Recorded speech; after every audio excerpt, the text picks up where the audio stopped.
안녕하세요. 선한투자연구소의 뉴망입니다. 2021년 12월 21일 화요일 선투현 신문 시작하겠습니다. 첫 번째 한국경제신문입니다. 어제는 코스피, 코스닥 금리 하락했고요. 환율은 상승했습니다. 다시 덮친 오미크론 공포 아시아 증시가 휘청했습니다. 신흥국 증시 당분간 보수적인 접근을 해야 한다는 그런 기사인데요. 어제 주가 하락의 가장 큰 이유는 오미크론을 꼽았습니다. 자, 연말을 앞두고 주가가 크게 하락했다는 것을 말씀드립니다. 자, 당정 내년 보유세 동결 희한한 1년짜리 세금 공약이라고 합니다. 자, 이 후보는 종부세, 양도세 등 세금 부담 완화 요구를 했고요. 청와대는 침묵했습니다. 내년 보유세 올 공시가 적용하고요. 1주택 고령자 종부세 납부 유예한다고 합니다. 자, 이 후보는 종부세, 양도세 세금 완화를 요구하고 있습니다. 하지만 이 후보의 공약인 국토보유세는 현재의 종부세보다 세금 부담이 더 큽니다. 그러므로 현재의 세금 완화 요구는 대선을 겨냥한 조삼모사일 뿐입니다. 자, 여당 부동산세 완화 급선회하고 있다고 합니다. 어, 문재인 대통령의 정책과 이 후보 사이에 갈팡질팡 당정 정책 전환 없이 땜질 처방만 하고 있다고 하는데요. 네, 제가 봐도 땜질 처방이 맞습니다. 자, 이렇게 정책이 확정되지 않고 오락가락 정책이 오히려 전략일 수도 있습니다. 매도 희망자나 매수 희망자는 정책이 결정될 때까지 거래를 보류하는 경향이 있기 때문입니다. 거래가 없으면 가격이 안정되니 그것을 노리는 그런 전략일 수도 있습니다. 또한 기사의 말미에는 심계원 교수님이 지난 보궐선거 때도 양도세 완화 이야기가 나왔다가 선거가 끝나니 들어간 전례가 있다는 말씀을 하셨습니다. 자, 2022년 경제정책 방향입니다. 임대차 3법 불만이 커지자 갱신 거부 주인 실제 사는지를 정부가 확인해 준다고 합니다. 자, 해당 주택 실제 거주자 정보를 지자체가 전 세입자에게 통보를 해준다고 하는데요. 자, 해당 주택의 임대차 정보를 세입자가 정기적으로 고지받을 수가 있게 됩니다. 집주인이 실제로 해당 주택에 거주하는지 다른 세입자를 들였는지 확인을 할 수 있다는 것입니다. 임대차 정보는 각 지방 지자체 단체가 고지할 예정이며 구체적인 기간 및 빈도는 추후 정해질 예정이라고 합니다. 집주인이 실거주할 경우에 세입자의 계약갱신 청구권을 거부할 수가 있지만 이사 나온 세입자의 입장에서 집주인의 실거주 여부를 확인할 수 있도록 해준다는 것이죠. 자, 그리고 지금까지 손해배상 사례를 이렇게 정리해서 올리는데요. 지금까지 손해배상액은 500에서 2천만 원까지로 이렇게 다양하게 나왔다고 합니다.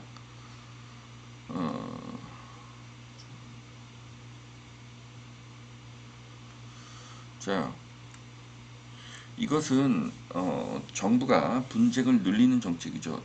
임대인과 임차인의 분쟁을 늘리는 정책입니다. 참 치졸한 정책이고요. 이번에 종부세가 많이 나온 집주인 중에 무조건 입주한다고 해서 세입자를 보내고 월세나 반전세로 전환하려는 비율이 늘고 있습니다. 그래야지 세금 납부가 가능하기 때문이죠. 그런데 정부에서 임차인의 정보를 제공한다고 하는데요. 그 손해액이 손해배상액이 500만 원에서 2천만 원이라면 그 부담을 각오하는 그런 가능성도 굉장히 높습니다. 자, 오미크론 경계론 확산 방역 당국 가벼운 증세일 것이라고 낙관하지 말라고 경고를 했습니다. 참, 저는 정부가 할 일은 검사자 수와 증상에 대해서 정확하게 발표를 해서 국민들이 불안에 떨지 않도록 그렇게 유도를 하는 것이 정부가 할 바른 정책이라고 생각을 합니다. 전 세계가 증상이 미미하다는 보고가 나오고 있는데 폐렴이 될 수도 있다고 그렇게 이야기를 하고 있습니다. 낙관하지 말라는 뜻은 두려워하라는 뜻으로 읽혀집니다. 자, 종부세, 프랑스 부유세보다 세율이 4배라고 합니다. 세계 최고라는 뜻이죠. 한국의 양도세와 보유세는 세계 최고 수준입니다. 세금 완화가 답이고요.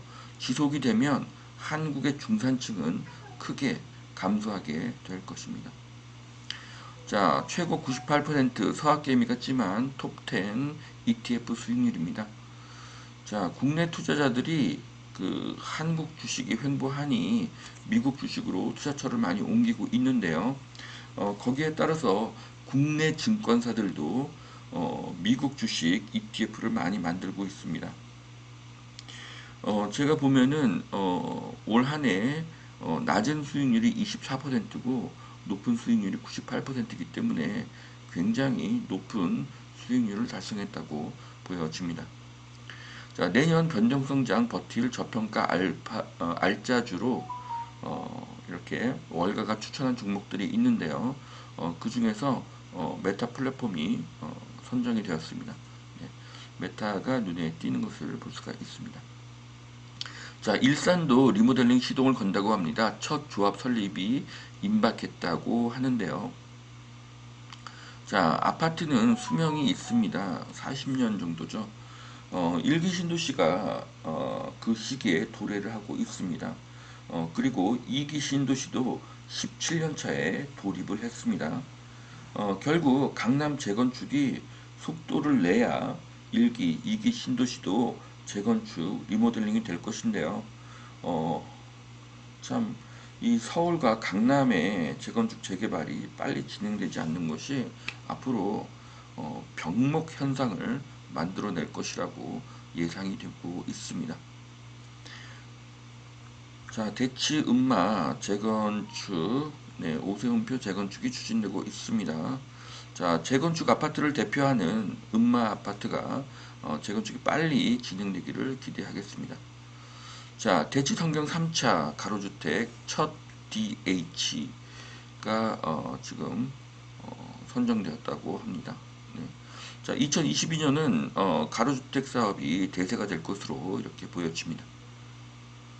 자, 허위 매물 제로 내년 가맹 중개업소를 현재 50곳에서 200곳으로 확대하겠다. 이것은 우대빵 부동산이라는 프랜차이즈 부동산에 대한 기사입니다. 집주인과 임차인에게 우대를 빵빵하게 해준다는 의미를 담고 있다고 하는데요. 자, 특징은 허위 매물이 없고 중개 수수료가 반값이라는 것입니다.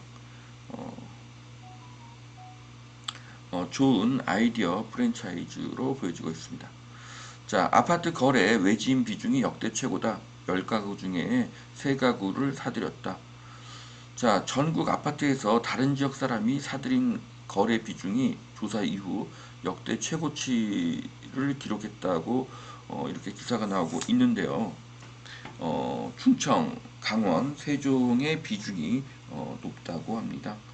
자, 그런데 이런 기사들을 보면 또 뭐 투자자들이 많이 어떤 지역을 물건을 매수하는구나 그렇게 볼 수도 있지만 지금은 투자자의 시장이 아니라 실수요자의 시장입니다.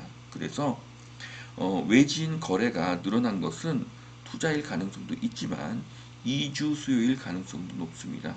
이주 수요라는 것은 일자리의 이동, 그러니까 직장이 옮겨진 것이죠. 그리고 또 내가 사는 곳에 집값이 너무 많이 올라서 싼 곳으로 이주하는 것도 외진 거래 비율에 잡히게 되는 것입니다. 자, 두 번째 매일경제신문입니다. 자, 1주택 세부담이 완화가 된다. 다급한 여당 보유세 폭탄 1년 유예 2023년 더 큰 폭탄을 맞을 수도 있다. 자, 다급한 여당 무엇이 다급할까요? 네. 내년 선거가 다급하겠죠. 네. 일시적인 새 경감이고요. 그 이후에는 더 오를 가능성이 100%입니다. 특히 국토보유세는 현재 종부세보다도 훨씬 더 강력하다는 것을 말씀드립니다. 자, 다주택자 양도세 완화에 대해서 부동산 전문가 진단입니다. 네 분의 전문가의 의견을 들어봤는데요. 자, 양도세 완화에서 퇴로를 열어야지 다주택자 매물이 나온다. 네. 자, 여기 보시면은 고준석 그 교수님은 중과세 자체를 없애야 된다고 말씀하셨는데요. 어, 이 고준석 교수님의 의견에 전적으로 공감을 합니다. 양도세 중과 자체가 사라져야 되죠. 6개월 한시 인하로는 또 인하가 끝나면 다시 가격이 재상승할 가능성이 높기 때문입니다.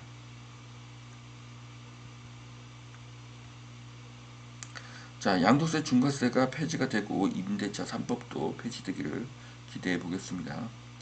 자, 내년 4월 아파트 입주 14%가 줄어서 전세 불안이 지속된다고 하는데요.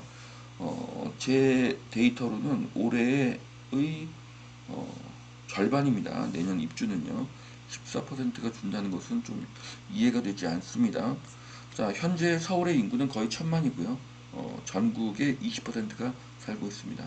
그래서 서울의 입주 부족은 1,500만이 사는 경기, 인천에도 영향을 미칠 것입니다. 2022년에 수도권 전세가, 월세가 상승 가능성은 100%입니다. 그러면 2022년 매매가 상승 가능성도 100%로 보여집니다. 자, 여기까지 2021년 12월 21일 화요일 선천신문 마치겠습니다. 오늘도 투자에 도움이 되시길 바랍니다. 감사합니다.